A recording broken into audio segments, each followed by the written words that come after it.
Hey there everyone, welcome to the Uke Stuff channel. Today I'm here to talk about our new 3D printer at school. We now have a Bambu Labs P2S 3D printer. Now I at home have an older Ender 3D printer. It does give me some issues. It clogs all the time.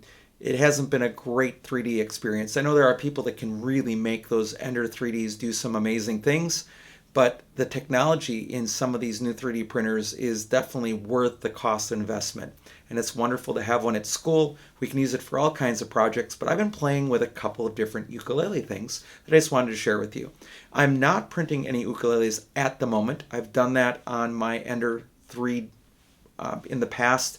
I don't need to do that again yet. Maybe I will, but for now I'm okay not. But a couple of prints I just want to share with you. This is the first one. It was just a little model ukulele that I printed it in our school's colors, which are blue and gold, and just kind of fun to print. It's blue and black. One of the cool parts about our Bambu P2S is that it has the auto color option up to 4 different colors. Now this would be great maybe in one of those wood filaments, and I could buy some of that in the future, but it was just kind of a fun print to make. The only negative is it does have somebody's thing on the side, Poolman 3D on the side.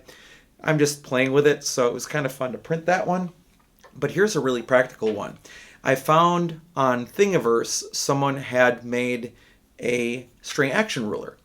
And I don't necessarily like using a metal string action ruler. I used to have a credit card size one that I could carry in my wallet. This is still too big for that. But I printed a few of these. Originally it just prints in one color, but you can go into Bambu settings, as I'm sure you can with any slicer, and what you can do is say at this height change the filament. That's what the instructions actually say to do. And I had to play with that where that actually happened with the Bambu. Right now we have like a 0.4 millimeter nozzle or whatever, which isn't quite the same as the layout on the original, so I had to play it a little bit. But this is what it looks like now, and it prints red, and then the last couple layers where the letters start being sort of cut out or just not printed happens with black, and that works really well. So I'm printing a few of these, one to have with me, one to leave at school, but it seems to be pretty accurate and another good way of checking your action.